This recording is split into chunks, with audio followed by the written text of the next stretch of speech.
بسم اللہ الرحمن الرحیم ایاک نعبد و ایاک نستعین۔ سب سے پہلے تو مراد سعید آپ کو اور آپ کی ٹیم کو، ظفر آپ کو، ڈی جی صاحب آپ کو، کہ NHA کے اندر جو یہ آپ نے امپرومنٹس کی ہیں، میں آپ سب کو خراج تحسین پیش کرتا ہوں۔ جب لوگ کہتے ہیں کہ کدھر ہے نیا پاکستان، تو یہ ہے نیا پاکستان۔ مطلب کہ ایک ملک ماڈرنٹی کی طرف جا رہا ہے، ڈیجیٹائزیشن کی طرف، جو دنیا جس طرف جا رہی ہے، اور فیوچر یہ آپ ڈیجیٹائزیشن کا ہے۔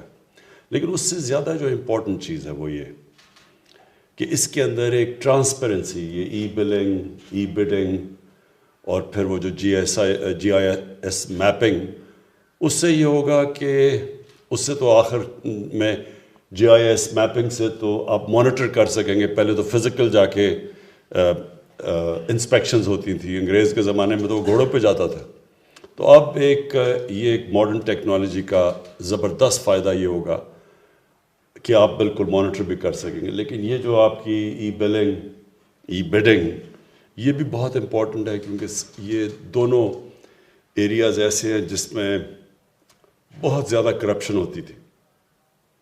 کرپشن اس طرح کہ ایک تو بڈنگ کے اندر پہلے سے جس طرح کانٹریکٹس دیے جاتے تھے، وہ ایک بڑا ایک سیٹ سسٹم بن چکا تھا کرپشن کا، اور پھر جو نقصان ہوتا تھا وہ تو صرف ملک کو نقصان ہوتا تھا کہ جو پیسہ لگنا ہوتا تھا مثلا ایک سڑک کے اوپر، اس کا ایک حصہ چلا جاتا تھا لوگوں کی جیبوں میں۔ سڑک بھی سب سٹینڈرڈ بنتی تھی، اس کا لوگوں کو نقصان پھر سے بنانی پڑتی تھی، یعنی ہر طرح قوم کو نقصان ہوتا تھا۔ اور یہ جب آپ جتنی ٹرانسپیرنسی ٹینڈر دینے میں اور بڈنگ میں لے کے آئیں گے، اتنی کم گنجائش ہو جائے گی کرپشن کی۔ اور یہ جو آپ نے ای بلنگ کا کہا، اس کا بھی جتنا آپ آٹومیشن اور ٹیکنالوجی لے کے آئیں گے، اس میں بھی جتنی ہیومن انٹریکشن کم کرتے رہیں گے، اس میں بھی یہ جو انفارچونیٹلی جو ہمارا رشوت دینے کا پورا سسٹم بن گیا ہے، ایک جڑیں اندر تک چلی گئی ہیں، ایک سسٹم کے اندر ایک آلموسٹ ایکسیپٹیبلٹی ہو گئی ہے۔ لوگ سمجھتے ہیں کہ بس یہ پاکستان ایسا ہی رہے گا، تو اس کو یہ چیز ڈیفیٹ کرے گی۔ میں آپ کو مثال دوں، ہم آج سے 20 سال پہلے شوکت خانم کے اندر کینسر ہاسپٹل میں ہم نے سارا فیصلہ کیا کہ پیپر لیس ہوگا سب کچھ۔ ہم نے فیصلہ کیا کہ کوئی پرچیاں نہیں چلیں گی وہاں، صرف اور صرف ہر چیز آن لائن آ جائے گی، دوائیں سب کچھ آن لائن دی جائیں گی۔ ہم نے soft where in house develop کیا شوکت خانم میں، اور اس سے ایک دم کسی قسم کی کرپشن جو تھی وہ ختم ہو گئی۔ یعنی جو بھی کوئی سمجھتا تھا کہ دوائیوں کے اوپر پیسہ، امپاسبل ہو گیا، لوگوں کے لیے ناممکن ہو گیا کہ کہیں کسی چیز پہ پیسہ بنائے۔ اور ادھر سے یہ 20 سال پہلے وہاں کیا، اور میں 20 سال پہلے دنیا میں یہ سسٹمز آ چکے تھے، لیکن مجھے افسوس ہے کہ آج ایک 2021 کے اندر ہم یہ چیزیں ابھی بھی ہم پاکستان میں نہیں کر سکے۔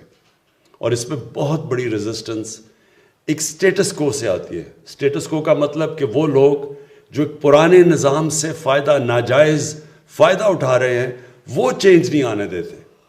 تبدیلی کیا ہوتی ہے؟ تبدیلی وہ ہوتی ہے سٹیٹس کو چینج کرنا۔ تو تبدیلی کیوں نہیں لوگ لا سکتے؟ کیونکہ جو سٹیٹس کو ہے، جو وہ لوگ جو ان کو آپ مافیا کہہ دیں، ان کو آپ ویسٹڈ انٹرسٹ کہہ دیں، وہ پرانے سسٹم سے کیونکہ فائدہ اٹھاتے ہیں، وہ چینج نہیں آنے دیتے۔ اور یہ جو آٹومیشن ہے، جب ہمیں دنیا میں پتہ ہے کہ آٹومیشن سے کتنا فائدہ ہوا، میں آپ کو اپنی ایکسپیرینس شوکت خانہ میں بتا رہا ہوں کہ ایک دم تبدیلی آ گئی وہاں، یعنی ناممکن ہو گیا کسی کے لیے کسی قسم کی رشوت دینا لینا، دوائیوں میں گھپلا کرنا۔ تو باقی ہماری گورنمنٹ کے اداروں میں کیوں نہیں آیا؟ کیونکہ ایک سسٹم کے اوپر لوگ ایک کرپشن کا نظام چل رہا ہے۔ میں آپ کو ایک بتاؤں کہ شوکت خانم میں ہمیں ایک دفعہ ایک گورنمنٹ کے ادارے میں بتاؤں گا نہیں کون سا ادارہ ہے، انہوں نے 3-4 لوگوں کا علاج کروایا شوکت خانم سے، اور انہوں نے کہا کہ ہم ان کے پیسے دیں گے، تو ادارے نے پیسے دے دیے، ان جو مریضوں کا علاج ہوا۔ تو شوکت خانم اب جو کہ 75% کینسر کا مفت علاج کرتا ہے، یعنی دنیا میں کہیں نہیں ہوتا، وہ چیک گورنمنٹ ادارے کے پاس لے کے گئے. وہ گورنمنٹ کا ادارہ شوکت خانم سے کہہ رہا ہے کہ جس میں ہمیں اتنی کمیشن دو. ایک چیریٹی ہاسپٹل سے وہ کمیشن مانگ رہے ہیں، کیونکہ انہوں نے کہا جی یہاں تو سسٹم بھی یہی ہے، جو چیک کلیئر کرواؤ گے ہمیں اتنے پیسے دو گے. تو یہ بڑی بدقسمتی ہے ہماری. یہ یاد رکھیں کہ کوئی ملک ترقی نہیں کر سکتا جدھر اتنا سارے رشوت کے نظام کو ایکسیپٹ کر بیٹھے. کبھی کوئی ملک نہیں ترقی کر سکتا. کوئی نظام نہیں آگے بڑھ سکتا جس کے اندر اس طرح کی رشوت، سب کو پتا کہ رشوت چل رہی اور رشوت چلتی رہے. اور جو اللہ نے قرآن میں کہا ہوا ہے کہ میں کبھی کسی قوم کی حالت نہیں بدلتا جب تک وہ قوم خود اپنی حالت بدلنے کی کوشش نہ کرے. ہم جب تبدیلی لانے کی کوشش کرتے ہیں تو عمران خان آ کے ایک سوئچ آن کر کے تو تبدیلی نہیں لے کے آئے گا. قوم کا ذہن بدلتا ہے. اللہ نے کہا ہوا ہے کہ میں نہیں تمہیں تبدیل کروں گا جب تک تم خود فیصلہ نہیں کرو گے کہ ہم اس طرح کی زندگی نہیں گزارنا چاہتے، ہم اپنی زندگی بہتر کرنا چاہتے ہیں. ہم بھی دنیا کے اندر ایک چھاتی نکال کے پھرنا چاہتے ہیں کہ ہم پاکستانی ہیں. ہر پاسپورٹ کی دنیا میں ہم عزت چاہتے ہیں. تو ایسے تو نہیں عزت آتی. عزت ایک خوددار قوم کو ملتی ہے، سچی قوم کی عزت ہوتی ہے. جب ملیشیا اور انڈونیشیا میں جب لوگوں نے اسلام قبول کیا تو وہاں کوئی مسلمان فوج تو نہیں گئی تھی. مسلمانوں نے فتح تو نہیں کیا تھا انڈونیشیا اور ملیشیا.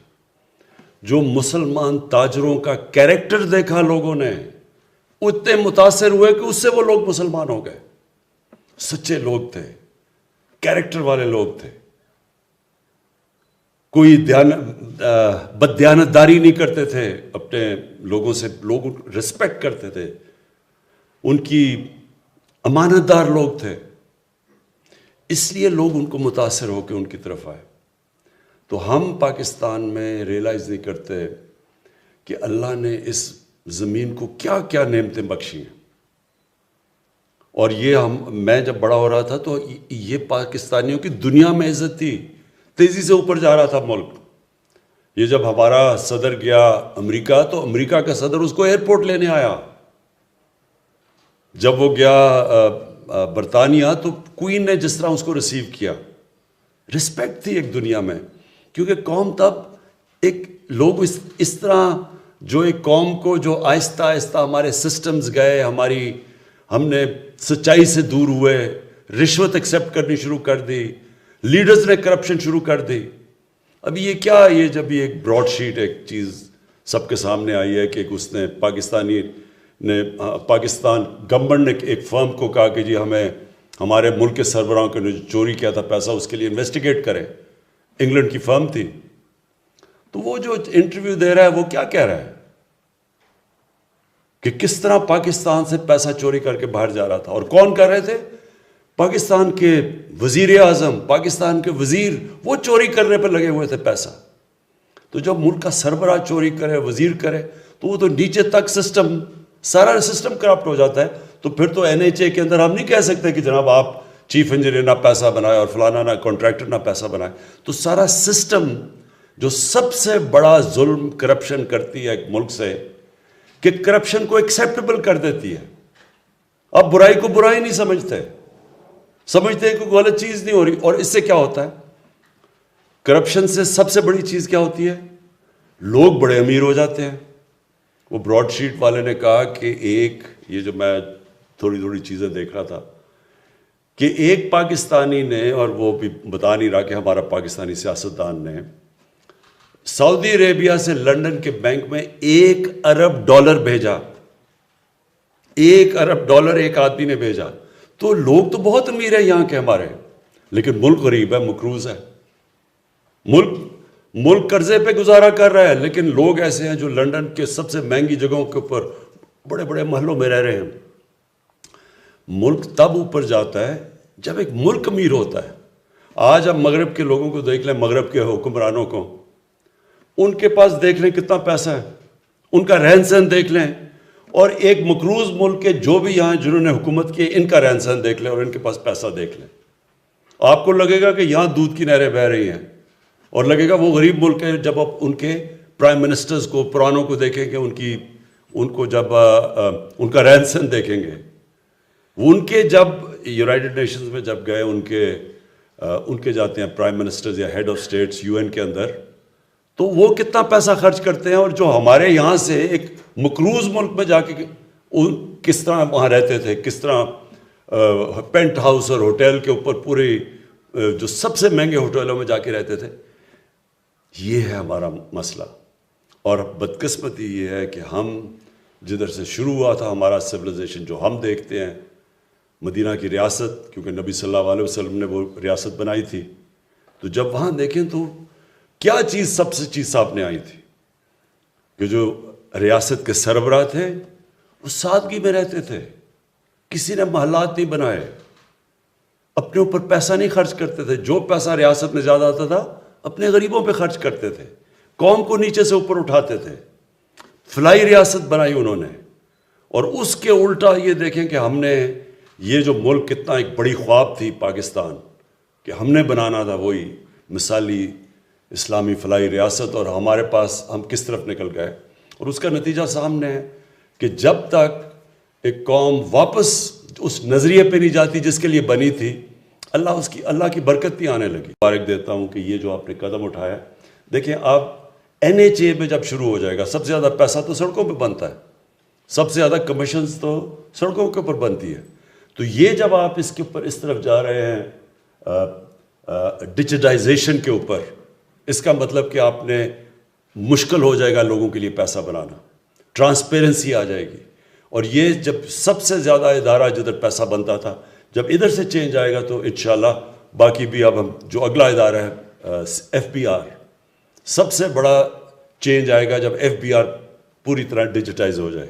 اور وہ بھی تھوڑی سی بڑی ریزسٹنس آئی شروع میں، لیکن مجھے ابھی تک انہوں نے ڈیٹ دی ہوئی ہے، میں نے ان کو ٹائم دیا ہوا ہے کہ گرمیوں تک، جولائی تک FBR کے اندر مجھے ٹوٹل ڈیجیٹائزیشن چاہیے.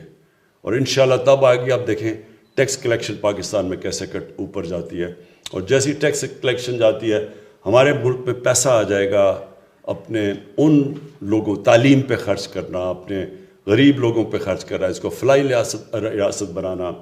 ہمارا جو سب سے بڑا مسئلہ ہے کہ اپنی ہیومن ڈیولپمنٹ کرنا، انسانوں پہ پیسہ خرچ کرنا.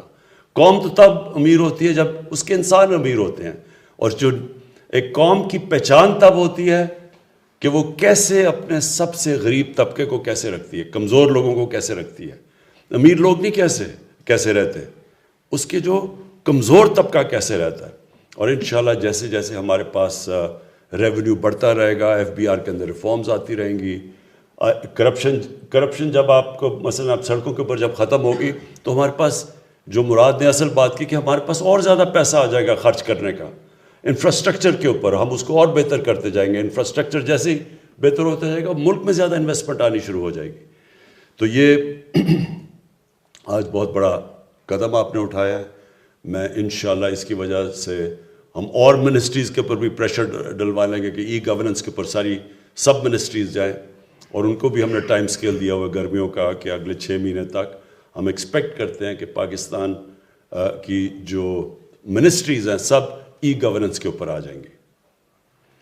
شکریہ.